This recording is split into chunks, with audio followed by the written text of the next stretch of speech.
মানুষের রক্তের কণায় কণায় শয়তান চলতে পারে, এটা কি কাল্পনিক না বাস্তব? বাস্তব।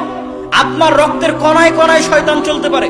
এই জন্য রাসূল সাল্লাল্লাহু আলাইহি ওয়াসাল্লাম বলছেন, যারা শাহওয়াত, নিজের মনের শাহওয়াত কন্ট্রোল করতে চায়, তারা রোজা রাখো।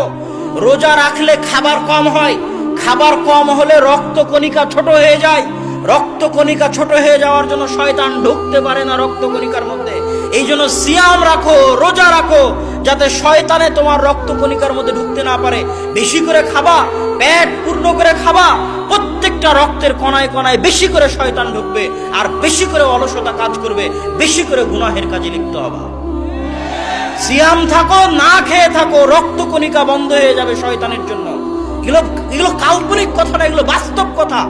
আপনাকে পথভ্রষ্ট করায়, আপনাকে নষ্ট করে, আপনাকে ধ্বংস করে, আমাকে এবং আপনাকে ধ্বংস করে আমাদের চিরন্তন শত্রু, আমাদের জানি মানি শত্রু, আমাদের জীবনের শত্রু, মরণের শত্রু ইবলিস এবং তার বাহিনী।